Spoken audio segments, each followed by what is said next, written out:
The Wall Street Journal last week ran a story outlining active talks between the governments of Saudi Arabia and China to price Saudi oil sales to China in renminbi rather than US dollars.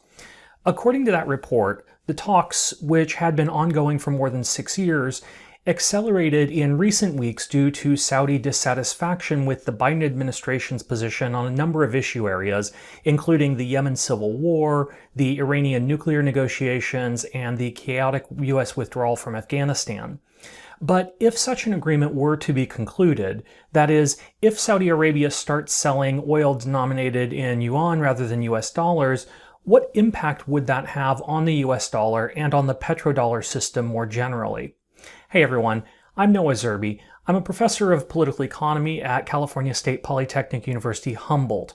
In this video series, I try to explain the concepts and theories behind current events, generally in 2 minutes or less.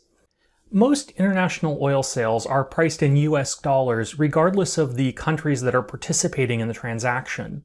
In 2020, for example, Saudi Arabia sold about $8.2 billion in oil to China and about $3.1 billion worth of oil to India. But rather than selling its oil in the rial, the national currency of Saudi Arabia, or in Chinese renminbi or Indian rupees, all of the transactions took place in US dollars.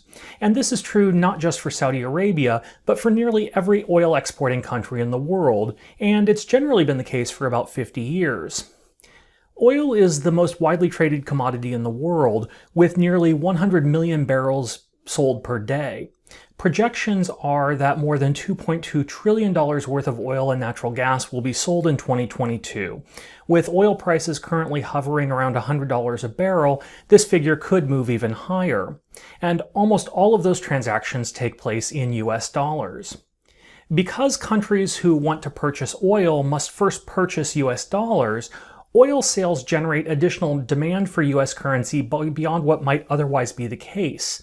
Such demand creates greater currency stability for the United States currency, and it also insulates the US economy from some forms of price inflation. It also generates significant additional demand for US Treasury bills, providing a steady stream of credit for the US government. There has been some pressure to move away from the petrodollar system. The Canadian dollar, the euro, the renminbi, and others have all been used to price oil in different countries.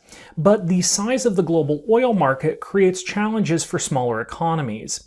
In the 1970s, for example, the Netherlands suffered from dramatic currency appreciation, a sharp increase in the value of the currency due to pricing oil and natural gas in the North Sea in Dutch guilders. This made Dutch exports much less competitive on global markets, leading to a decline in the industrial base and service sector of the country, a phenomenon we now refer to as Dutch disease. As a result of this phenomenon, we'd expect that currencies like the euro or the renminbi would make more likely alternatives for the current petrodollar system, rather than smaller currencies like the Canadian dollar or the Russian ruble.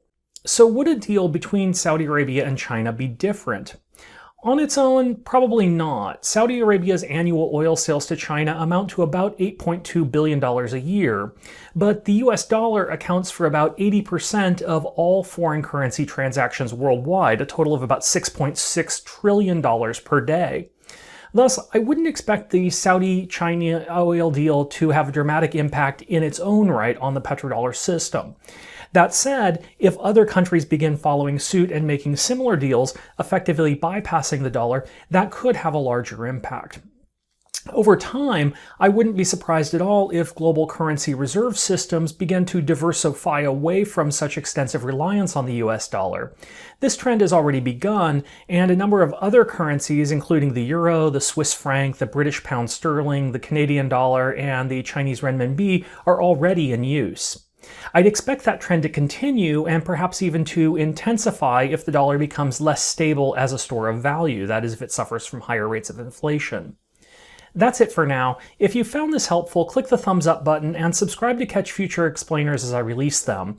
Please leave any questions you have about this video, or if you have any suggestions for future explainer topics, I'd welcome those as well. Thanks for watching, everyone. Bye.